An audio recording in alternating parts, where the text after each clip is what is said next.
While I was away on holiday, my mom sold my home to clear my sister's $214,000 debt. When I returned, they laughed at me, "Now you're homeless." I just grinned. "What's so funny?" They snapped, annoyed. I said the house they sold was no longer mine. My own mother sold my house right out from under me. Not to pay her bills, but my sister's $214,000 in debt. And when I came home, they actually laughed, telling me I was homeless. But I just smiled back. Because the house they thought they sold? It wasn't mine anymore. I'm Ethan Miles, 32 years old, and for the past decade, I'd been the family problem solver. My younger sister, Chloe, who's 28, was perpetually broke. She genuinely seemed to believe that being irresponsible was a personality trait. Chloe had burned through 6 jobs in 3 years, leased cars she absolutely couldn't afford, then racked up credit card debt buying designer clothes for Instagram. She'd crashed on my couch twice when landlords finally kicked her out. Meanwhile, I was working my way up. From showing cramped studio apartments to closing million-dollar deals as a licensed real estate agent in Denver. I paid off my student loans by 26, bought my first investment property at 28, and even helped Mom, Linda, and Dad, Arthur, refinance their mortgage when Dad's roofing business hit a slow patch. Linda called me her rock. Arthur said I was the responsible one.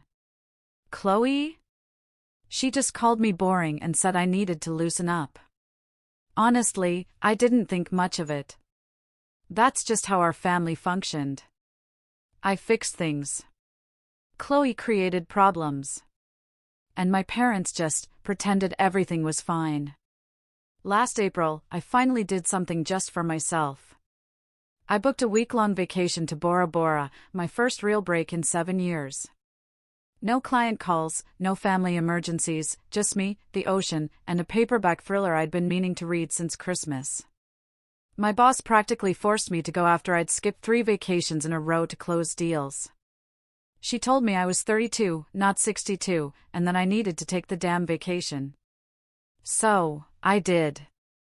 I rented a beachfront condo in Vatape, packed light, and made one decision that felt revolutionary: I turned off my phone. Not silent, off. I told my parents I'd check in midweek, told my assistant to handle anything truly urgent, and for the first time in years, I just existed. I woke up to sunrises, ate fresh poke bowls, went snorkeling, and fell asleep to the sound of waves. It felt like breathing after holding your breath underwater.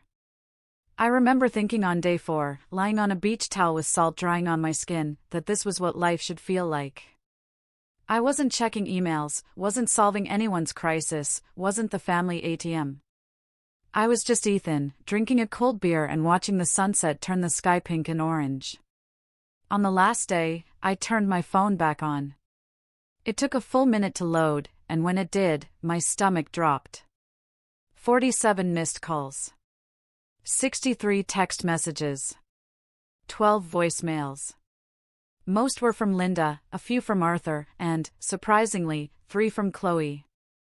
My heart started pounding because, in my family, that many messages meant someone had passed away or a house had burned down. I opened the texts first. Linda's messages escalated from "call when you can" to "it's urgent" to a full-on "demand you call right now." Chloe's were blunt, saying "you're gonna be pissed but whatever," and Mom did what she had to do. Arthur's voicemails were stiff, uncomfortable, like he was reading from a script, saying, "Linda made a decision, and it was complicated." I sat on the condo balcony, still in my swim trunks, and listened to the final voicemail from Linda. Her voice was shaky, but defiant. She said she knew I'd be upset, but Chloe was in real trouble. Creditors were threatening legal action, and Chloe was going to lose everything. They didn't have a choice. They sold my house to pay off her debts. It was done. The closing happened yesterday. She was sorry I had to find out this way, but I wasn't answering, and they couldn't wait. I played it twice to make sure I heard correctly. Sold my house to pay off Chloe's debts, my house. The 3-bedroom craftsman bungalow I bought 4 years ago in the Highlands Ranch neighborhood. The one I renovated myself on weekends. The one with the garden I planted and the porch where I drank coffee every Sunday morning. They sold it without asking, without telling me, until it was already done. I felt cold despite the 80-degree heat. My hands were shaking, not from anger yet, but from sheer disbelief. I called Linda back immediately. She answered on the first ring, relief flooding her voice, saying, "Thank God," and that she was so worried. I interrupted her and asked what the hell she was talking about, that she sold my house. She sighed, like I was being difficult, and explained that Chloe owed $214,000 from credit cards, personal loans, and that car lease she defaulted on. They were going to sue her, garnish her wages, ruin her credit forever. They had to help. I repeated, "You sold my house," louder this time, asking how that was even possible since it wasn't hers to sell. Linda hesitated. I heard Arthur murmuring something in the background. Then she explained that I'd given her power of attorney last year when I was closing that deal in Dallas. And technically, the deed had both our names from when she co-signed my original mortgage. My blood went cold. She was right. When I bought the house at 28, I was still building credit, so Linda co-signed as a favor. I'd been meaning to refinance and remove her name once my credit improved, but I got busy and it slipped through the cracks. And yes, I'd given her limited power of attorney last year when I was stuck in Dallas for a 3-week closing and needed someone to sign paperwork on a rental property I was buying.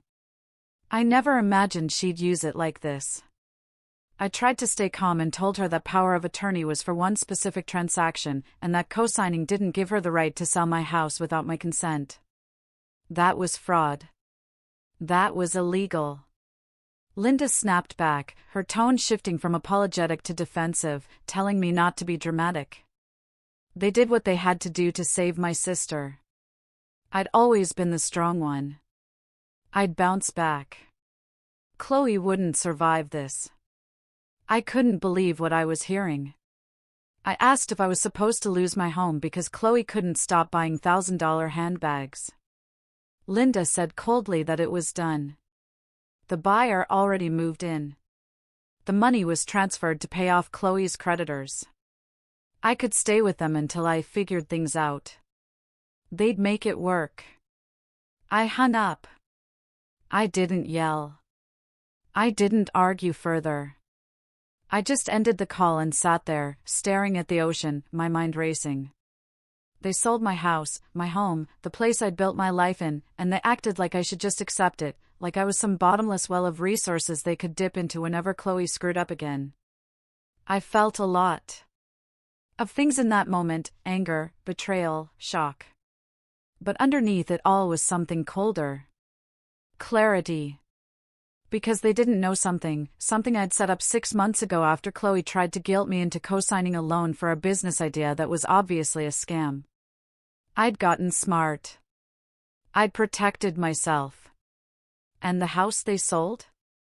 It wasn't actually mine. Not legally. Not anymore. I booked the first flight back to Denver. I barely slept on the red-eye and landed at DIA at 6 o'clock in the morning. I didn't go home, well, to the house that used to be mine. I went straight to a coffee shop near my office, ordered a black coffee, and opened my laptop. I pulled up the documents I needed, the ones I'd filed 6 months ago with my real estate attorney, a sharp woman named Sarah Green who specialized in asset protection. Back in October, after Chloe's loan stunt, I'd gotten paranoid. I love my family, but I wasn't stupid. So, I did what any smart real estate agent would do.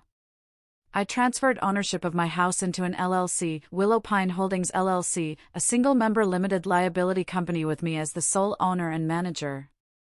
The property deed was no longer in my name or my mom's. It was owned by the LLC, which meant Linda's co-signature on the old mortgage was irrelevant. And her power of attorney? It meant absolutely nothing. She couldn't sell what she didn't legally own. I sat there in that coffee shop, staring at the LLC documents, and I felt something I hadn't felt in years. Control. They thought they'd backed me into a corner. Thought I'd just roll over and accept being homeless because family comes first. But they were wrong. Dead wrong. I took a long sip of coffee, closed my laptop, and smiled. Not a happy smile, a cold, calculated one. Because I wasn't going to yell, or beg, or guilt-trip them. I was going to do something much worse. I was going to let them think they'd won. And then I was going to show them exactly what happens when you steal from someone who actually knows the law. I drove to the house around noon. My house, or rather, the house they thought they'd sold. It was a sunny Saturday, and as I pulled up to the curb, I saw 3 people standing on the front porch, Linda, Chloe, and a middle-aged guy in khakis and a polo shirt holding a folder. The new owner, I assumed. Linda looked nervous when she saw my car, but Chloe had this smug little smirk on her face, like she'd just won the lottery. I parked, got out, and walked up the driveway slowly, keeping my expression neutral. Linda stepped forward with her hands clasped, saying she didn't expect me back so soon. I told her that finding out your family sold your house tends to ruin a vacation. The guy in khakis looked uncomfortable and introduced himself as Michael Chen, explaining he bought this property 3 days ago. The sale was finalized, and he had the signed deed. He held up the folder like it was a shield. I glanced at it, then back at Linda, asking if she'd signed the deed. She said defensively that she had power of attorney and was on the original mortgage, so it was legal. Their lawyer confirmed it. I raised an eyebrow and asked if she meant the guy Arthur uses for his business contracts, the one who does commercial roofing disputes. Linda's face flushed, and she admitted he'd said it was fine. Chloe crossed her arms and leaned against the porch railing, telling me to stop being so dramatic. I'd get another house. I was a real estate agent, for crying out loud. Meanwhile, she was drowning in debt, and Linda saved her life. I should show some gratitude. I stared at Chloe for a long moment. I could see Arthur's roofing truck parked down the street, meaning he was probably hiding inside the house, too scared to face me. Classic. I asked Chloe slowly if she wanted me to be grateful that she racked up $214,000 in debt buying crap she didn't need, and Linda decided the solution was to steal my house.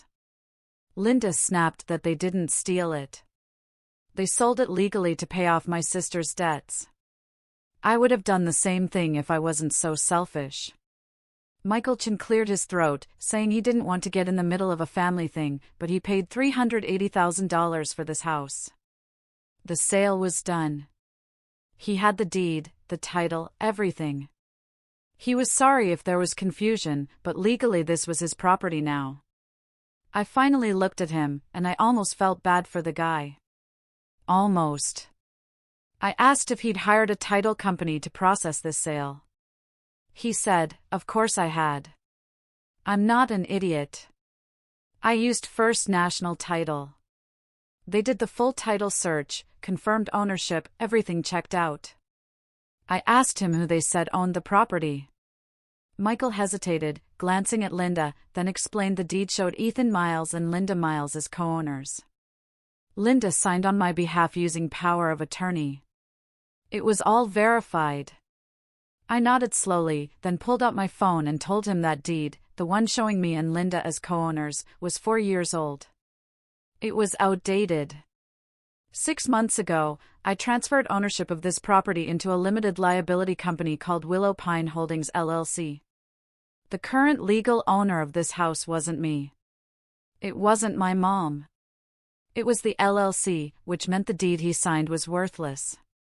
The silence that followed was deafening. Michael's face went pale, asking what I meant. Linda's voice rose, saying I couldn't just transfer ownership without telling anyone. I replied calmly that actually, I could. It was called asset protection. I filed the transfer with the county recorder's office 6 months ago. It was public record. If Mr. Chen's title company had done their job properly, they would have caught it. But they didn't, which meant this sale was invalid. Mr. Chen didn't own this house. Willow Pine Holdings did, and I was the sole member of that LLC. Michael looked like he might pass out, saying he paid my mother $380,000. I told him, not unkindly, that he was going to need to get that money back because the person who sold him this house didn't have the legal authority to do so. I suggested he contact his title company immediately and start the process of unwinding the sale. He might also want to talk to a lawyer. Chloe's smug expression had completely disappeared. She asked if this meant the sale didn't count.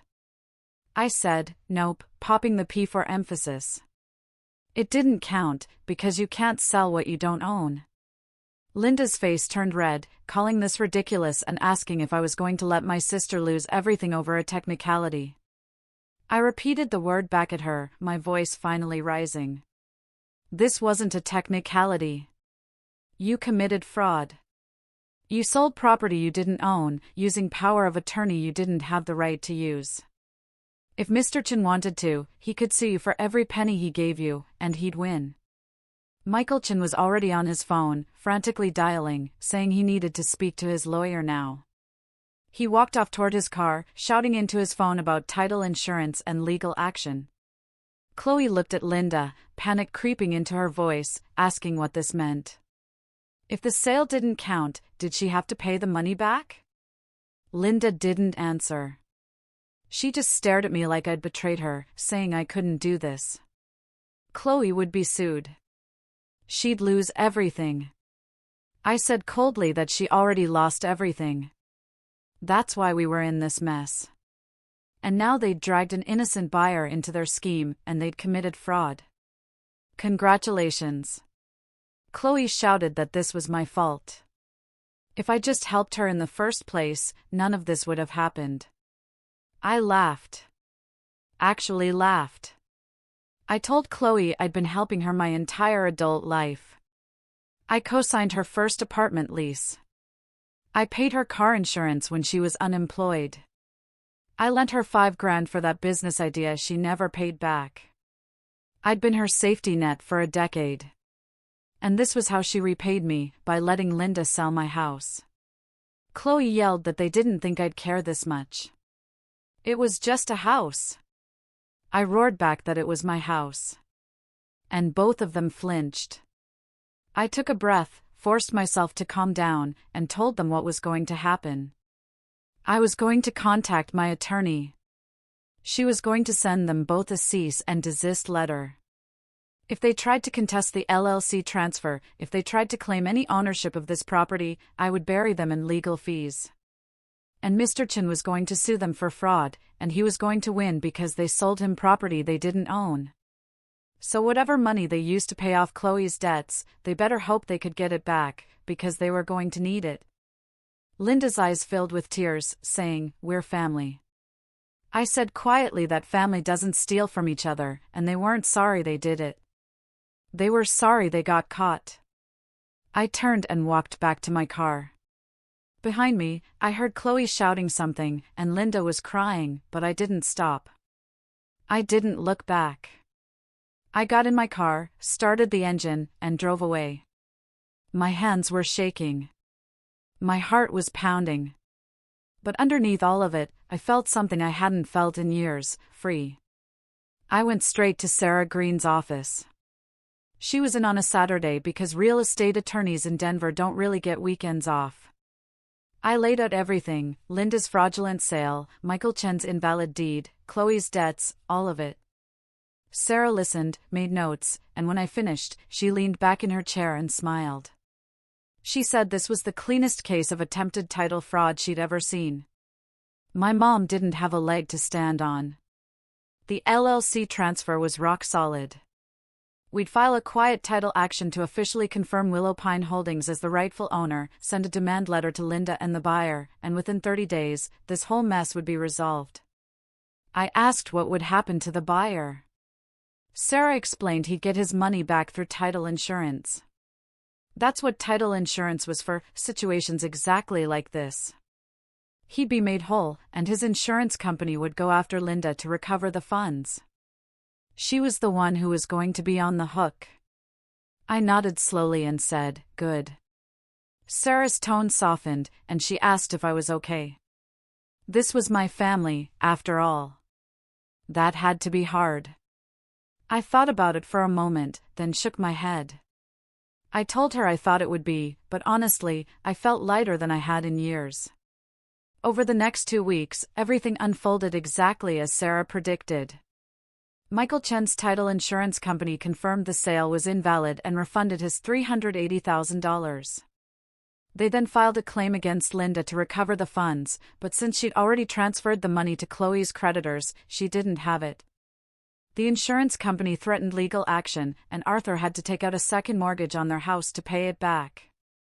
Chloe's creditors, meanwhile, were informed that the payments were being reversed and her debts were reinstated.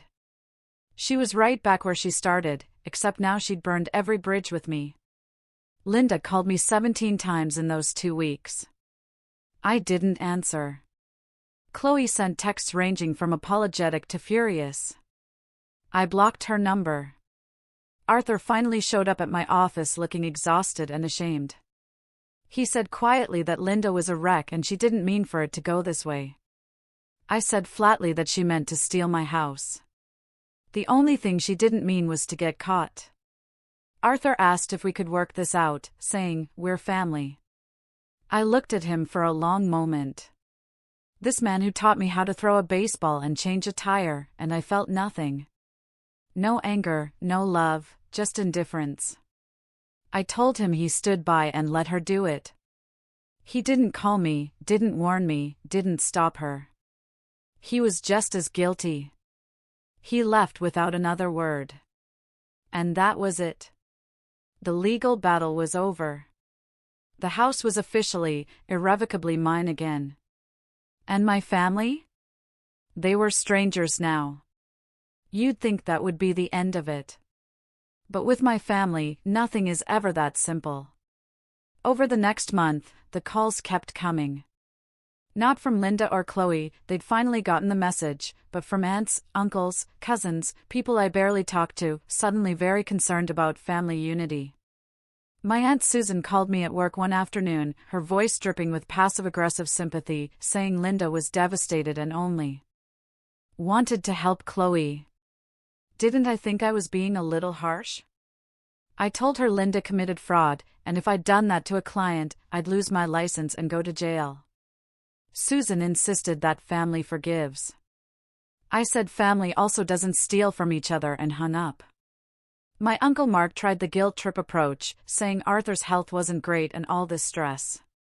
Did I want that on my conscience? I didn't even respond to that one. The thing is, they didn't actually care about me. They cared about the fact that I wasn't playing my role anymore. The reliable son, the family ATM, the guy who fixed everyone's problems while his own life fell apart. And now that I'd stepped out of that role, they didn't know what to do with me. 8 weeks after I got back from Bora Bora, Linda sent me a letter. Not an email, not a text, an actual handwritten letter delivered to my office. I almost threw it away, but curiosity got the better of me. It was 3 pages long, and she apologized, sort of. She said she never meant to hurt me and only wanted to save Chloe. She hoped we could move past this as a family. And then, in the final paragraph, she got to the real point. She said they were struggling financially because of the legal fees and the second mortgage. Chloe still owed money, and the creditors were threatening her again. I was the only one who could help. If I could just lend them $50,000, they could get back on their feet. She promised they'd pay me back. I read it twice. Then I did something I never thought I'd do. I laughed out loud, alone in my office. I laughed until my stomach hurt, because after everything, after the fraud, the lies, the manipulation, the complete disregard for my life, she was asking me for money again. That's all I'd ever been to them, a resource, a solution, a wallet with a heartbeat. I didn't respond to the letter. I just filed it away with all the other legal documents from this mess. 2 months later, my parents made one last attempt. They invited me to Sunday dinner, and part of me, maybe the stupid, hopeful part, wanted to believe they'd finally realized what they'd done. So, I went. Big mistake. Linda was overly cheerful. Arthur was stiff and awkward. And Chloe sat at the table with her arms crossed, like a teenager forced to attend family therapy for 20 minutes. It was painfully polite small talk. Then, halfway through the meal, Linda cleared her throat and said they'd come up with a plan. Chloe was going to move in with them to save money. And since I had that big house all to myself, maybe I could take out a home equity line of credit to help them cover some expenses. Just temporarily, of course. I said, no. Just that. No explanation, no discussion, just no. Arthur's voice turned sharp, saying I owed them. I stood up and said I didn't owe them anything. I'd spent the last decade bailing this family out of every crisis. And the one time I set a boundary, they called me selfish. They sold my house. They committed fraud. They didn't apologize. They asked for more money. So, no, I didn't owe them a damn thing. Chloe called me a selfish. I told her she was a leech who'd been sucking this family dry for years. And the second someone said no, she threw a tantrum. Linda started crying, asking how I could say that about my sister. I said she was a 30-year-old woman who'd never taken responsibility for her life, and Linda had enabled her every step of the way. They wanted to help her? Fine. But leave me out of it. As I walked toward the door, Linda followed me and said, if you walk out, don't come back. I stopped, turned, and said, good. Because I wasn't planning to. I left, got in my car, drove away, and never looked back. And I didn't feel guilty. I didn't feel sad. I felt free. It's been 6 months since that dinner. I haven't spoken to my parents or Chloe since. I blocked their numbers, unfriended them on social media, and moved on with my life. I heard through the grapevine that Chloe declared bankruptcy and is living with my parents rent-free. Linda and Arthur are struggling with the second mortgage but refuse to downsize. They still think I'm the villain in this story. Maybe I am. I don't really care, because I'm happy now. Genuinely, actually happy. I sold one of my investment properties and bought a bigger house in Capitol Hill, a beautiful craftsman with a view of the city.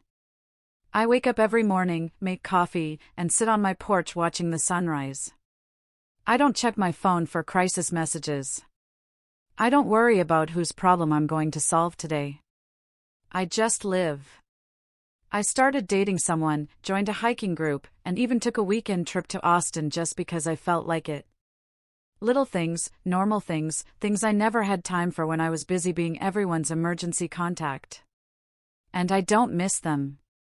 My family, I mean. I thought I would. Thought there'd be this gaping hole where they used to be. But there isn't. There's just peace. Last week, I got an email from Linda saying Arthur had a minor heart incident last month. He was okay now, but it was a scare. She wanted me to know in case something happened. She wasn't asking me to come back, just asking me to think about it. I read it twice, waiting for the guilt to hit, for the old instinct to kick in and make me rush to their side. But it didn't come. I felt nothing. Not anger, not sadness, just a distant acknowledgement that this was their life, not mine. I didn't respond. Maybe that makes me cold. Maybe it makes me a bad son. I don't know. What I do know is this: I love my family. I don't pay their bills. If that makes me the villain, fine. I've got a life to live. What do you think?